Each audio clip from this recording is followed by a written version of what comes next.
I read it so you don't have to.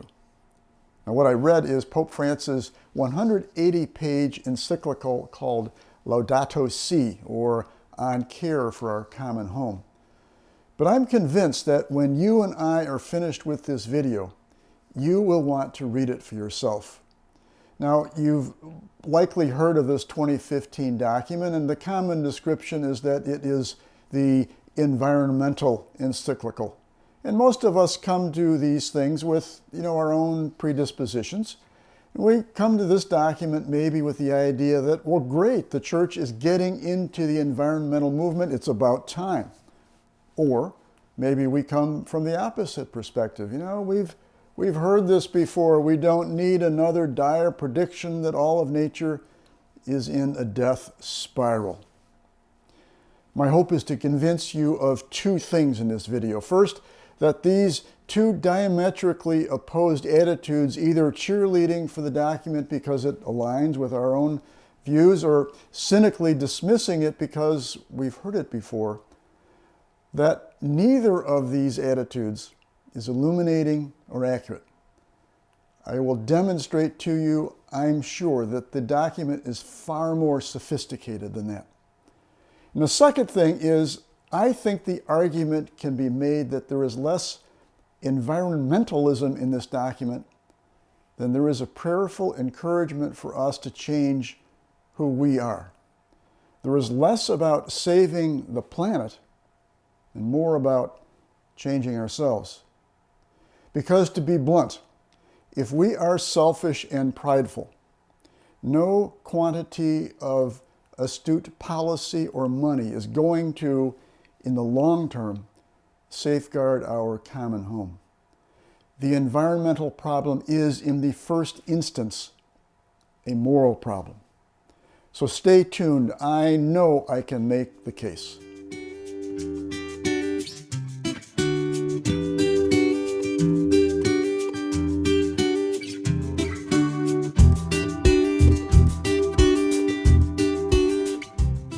If we haven't met, my name is Deacon Richard Hudzik, and I use this YouTube channel to pass on to you some things that I've discovered in wandering from one topic to another. It's about handing on the faith. So let's get right to it. The title of the document, Laudato Si, is from an Italian dialect used centuries ago by, for example, St. Francis of Assisi. And the phrase Laudato Si is repeated a number of times in that famous Canticle of the Sun of St. Francis of Assisi.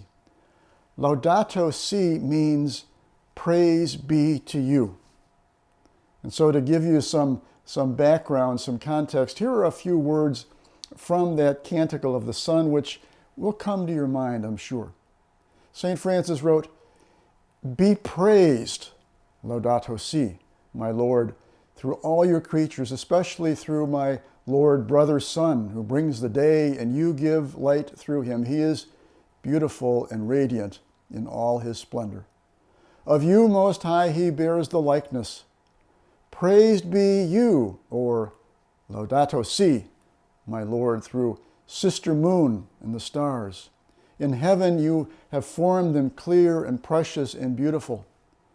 Praised be you, or Laudato Si, my Lord, through brother wind and through the air, cloudy and serene, and every kind of weather, through which you give sustenance to your creatures. Praised be you, or Laudato Si, my Lord, through sister water, which is very useful and humble and precious and chaste. Laudato Si. The encyclical intentionally draws upon the rich imagery of St. Francis and thereby reminds us of ideas we might have forgotten. Brother sun, sister moon, and the stars. Brother wind, sister water, creation, God's beautiful gift to us is, in a sense, family. We are intimately connected with the sun, the moon, wind, water, and all of creation. And this is not fanciful. This is not merely romantic. We are part of a web of life. But beyond that, and as an outgrowth of that interconnectedness, Laudato Si repeatedly insists on a holistic view of life, both physical and moral. It's holistic in the sense that we can't pull apart or isolate one part of who we are or the world we live in and then think that we've got any deep insight. Call it holistic, or maybe call it systemic. For example, we might recall from school lessons in ecosystems where the imbalance in one component can destroy the entire system. Now, for example, look at the simple system that we might say begins with the earthworm and mushrooms breaking down, decomposing waste, and thereby fertilizing the soil. And onto this fertile earth, the wind blows the seeds that take root, that spring to life, and that need water from the falling rain. The growing plants become food for the herbivores, the rabbits, say, and the rabbits happily hop hither and yon until from the sky above, the predatory bird casts a shadow upon the land and swoops down to catch his dinner, a juicy rabbit. And maybe subsequently that bird becomes some human's dinner. In this ecosystem, every element depends upon every other element. Take away any one part of the system, kill the worms, stop the rain, remove the rabbits or the birds, and sooner or later, the system will die. To preserve the system, we will want to study all of its components. We have to understand the role each part plays in the whole. Now, something similar happens with human beings and the environment. We, flesh and blood creatures that we are, have a place in an ecosystem, in the environment. And not at all reducing humans to mere creatures, Laudato Si calls for us to have a correct understanding of who we are. And this understanding requires entering the domain of not only the physical, as in what do we need for sustenance or growth. That's part of the picture. But we also need to know our spiritual dimension equally well. What is our role, our place in this creation? When Genesis talks about ruling the earth, what does that mean? Is that exploitation and domination? Or is it creative coexistence and prudent shepherding of resources? The human is more than physical needs. The human is the one especially beloved of God. All of creation speaks this, and if we don't see this, we cannot adequately describe who we are. The encyclical lyrically describes something about how to come to know ourselves. And to quote this marvelous document, it says, "The entire material universe speaks of God's love, his boundless affection for us. Soil, water, mountains, everything is, as it were, a caress of God.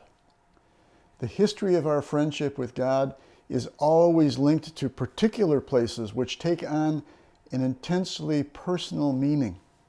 We all remember places, and revisiting those memories does us much good. Anyone who has grown up in the hills or used to sit by the spring to drink or played outdoors in the neighborhood square, going back to these places is a chance to recover something of our true selves." End of quote. Even simple memories, then, help to situate us within creation. The memories, among 1,000 other approaches, bring us to perhaps a reverence for what was special in those places of natural beauty. We have a reverence, then, an appreciation of the transcendent in what is beautiful in nature. But what if our hearts are so darkened, or we are so self-absorbed that we cannot lift our eyes up to see beyond our own small selves? as major actors in that simple ecosystem of worms, grass, rain, rabbits, and predatory birds, we can interpose or inflict our broken spirit so as to destroy. Pope Benedict is quoted in this encyclical Laudato Si. He's quoted as saying, "The external deserts in the world are growing because the internal deserts have become so vast." If the human person has the power to destroy an ecosystem, he also has the power to nurture it. The decision as to which course to pursue, that's a moral choice. It is this insight, this turn to the personal morality that for me is so enlightening and what makes this so-called environmental statement so different from others. This is not a debate about global warming or policy prescriptions for carbon offset trading or recycling. No, this document challenges us with its claims that if we cannot observe the Sabbath, we cannot stand peacefully in creation. If we find it expedient to kill babies in the womb or discard the elderly or the physically frail, we simply cannot hear the call of creation. If we are enmeshed in the throwaway culture where pragmatism rules, we simply can't sacrifice for a good beyond ourselves. If we cannot be grateful for what we have, then we are never satisfied with enough. If we have no humility, then we will never acknowledge that technology needs to be governed by wisdom. I could go on. The encyclical does go on. And to say that we've only scratched the surface of the encyclical does a disservice to scratched surfaces all around the world. Rather than any scratches, I think all that we've done is pull the text of the encyclical off the shelf and opened it up. There is so much more to talk about, but I don't want to overstay my welcome with you. For right now, all I want to leave you with is that Laudato Si is about the moral and spiritual reformation that is a prerequisite for any effort to preserve the environment. Let me leave you with one final thought from the document. At paragraph 224, I said it was long. At paragraph 224, Pope Francis says, "It is no longer enough to speak only of the integrity of ecosystems. We have to dare to speak of the integrity of human life, of the need to promote and unify all the great values. Once we lose our humility and become enthralled with the possibility of limitless mastery over everything, we inevitably end up harming society and the environment. It is not easy to promote this kind of healthy humility or happy sobriety when we consider ourselves autonomous, when we exclude God from our lives or replace Him with our own ego, and think that our subjective feelings can define what is right and what is wrong." Laudato Si is not just another environmental document. It is an encyclical calling for us to change. And if you're willing, I'd like to come again in another video about Laudato Si. Let me know in the comments below if that's something you'd be open to or what direction you'd like to take. In the meantime, I hope you're inspired to take a look at the document yourself. There's a lot there. It's worth the effort. So I thank you very much for listening and staying to the end. Hit the like button if you are so moved, and subscribe so as to follow this channel. It doesn't cost anything, and it keeps us better connected. So, God willing, I will see you the next time, and between now and then, may God bless you.